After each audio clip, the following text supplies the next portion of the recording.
Alright, I'm going to use a 12 gauge Sabo slug, 2 3/4 inch Federal, probably a 50 caliber hollow point slug. Shooting it probably around 60 yards. Let's see if I can hit that big pumpkin.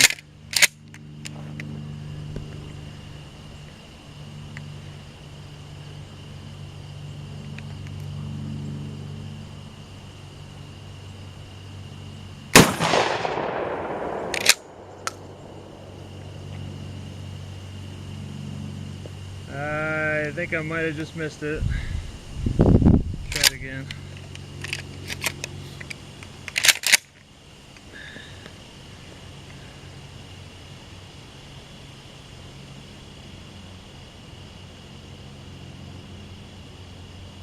I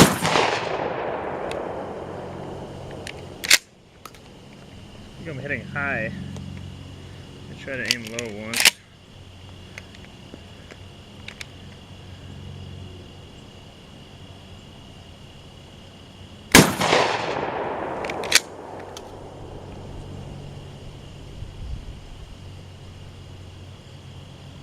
Still hitting high.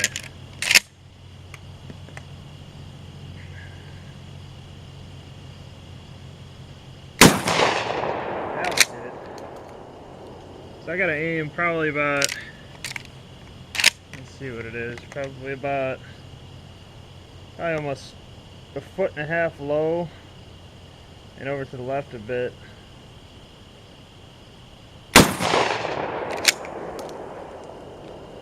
I don't think I hit it that time either. All the shots seem to be up and to the right though. That made me down to the left. So that is the impact of a 50 caliber, I think it's a 1 ounce Sabo slug from probably about 60 yards, somewhere around there. That is pretty substantial. Now those were hollow point slugs, but that's the entrance wound. I'll flip it around here. Which is about the same as the exit wound, really. Let me get out of the way there. About the same. Not a substantial difference. That's a big pumpkin. I think the entrance wound is actually worse than the exit wound. Interesting. That's pretty cool though. Like I said, that's from way over on that hill all over to here. The 18.5 inch barrel smooth bore. You know, with the Sabo slug. So just trying them out and see what they do at a distance.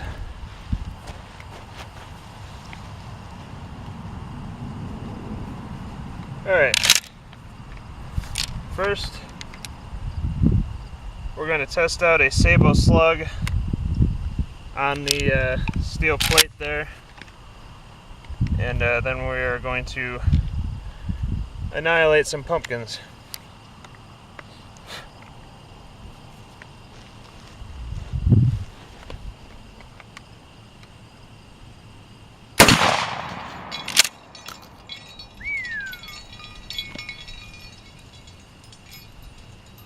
Ouch. Looks like that might have done a number. Alright. Now, we're going to work on those pumpkins.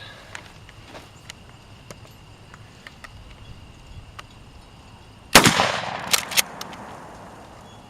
don't think I hit that right. There we go. That's a little better.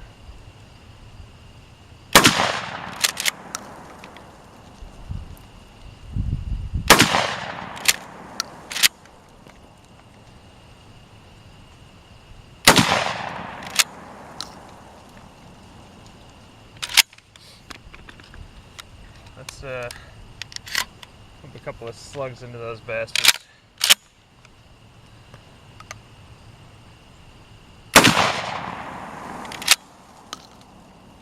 I think I missed that one.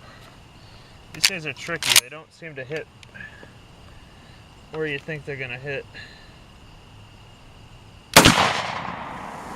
That one did it.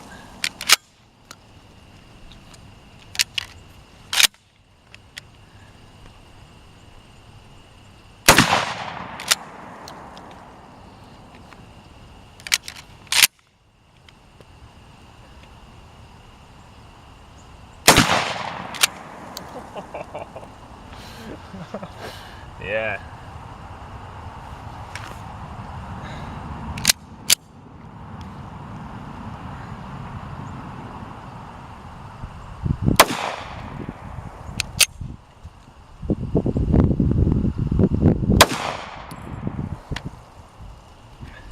Seems like every second to the last round in this magazine jams up, and it's not that it actually jams.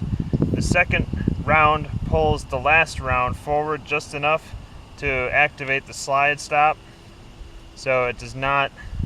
It must be this magazine. I don't think this is an original Para magazine. This is actually probably a Mech-Gar magazine, but I'm not 100% sure. It doesn't have any markings on it whatsoever. Usually Para has a marked base plate, or it says Para on the side of the magazine, so I'm not sure what it is. But I've out of 5 mags, maybe 6 mags today, all with the same magazine. It's always that second to the last round that it stops. It's always the same thing. The round is partially forward, but the slide is actually stopped with the slide stop here, the slide release, slide catch, whatever you want to call it. Weird. But I don't know. So apparently the 50 caliber Sabo slug 1 ounce hollow point, it's a solid lead slug, doesn't really do a whole lot to probably about a 1/2 inch, what is it, 3/8 inch I think is what it is, steel plate here. Obviously the rifle rounds pretty much go right through all the time, except for the 30 carbine. Even some of the rifle rounds, depending on what they are, don't necessarily go through. Most of the hunting rounds went right through, even the soft points did. But the 12 gauge slug, not happening. Put a little dimple there, you can see the hollow point impact. You can see like the kind of the shape of the front of the bullet, or slug I should say. And then the kind of little dimple where the hollow portion of the slug is. So it definitely definitely disintegrated. I don't see where it's at though, if there's any chunks of it laying around. Usually like with the 45 slug you can see everything pretty well laying around, but didn't do a whole lot. So yeah, pretty cool though.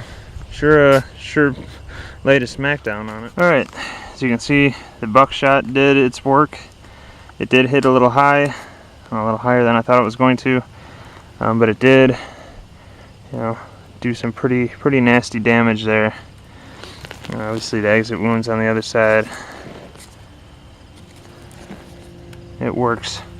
That was probably at about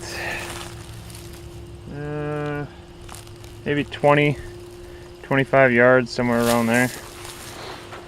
You can see the slugs at pretty much any distance, they leave a huge hole, which is massive. But then the smaller ones are obviously the buckshot, not bugshot. And it looks like, I don't know how many pellets were in there, but a decent amount of them hit. I don't know, there might have been one that went in the holes there, but once again, pretty nasty. You can see up here, huge channel dug out. Not looking so good on the back either. You know, low hit way down there at the bottom. It's a massive pumpkin. My God, and that's huge. This one, I think you can see what happened here. I think that was the slug that hit and took out this whole chunk. But obviously I did hit it with the buckshot too. Doesn't explode like you'd think it would at that distance with buckshot. So yeah, pretty cool. And obviously that one was from earlier. Did a number on that one, but that was close range with the buckshot, and that was 5 rounds on the one pumpkin. So, but yeah, that is a shotgun slug right there. So that's about the size of a person's head.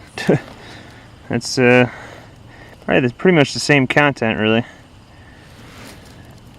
That's pretty substantial damage. My God. Put that back up here. I'd say that was a perfect hit. Once again, it was shooting even at like 25, 30 yards or wherever the heck I was at here with this last couple of shots.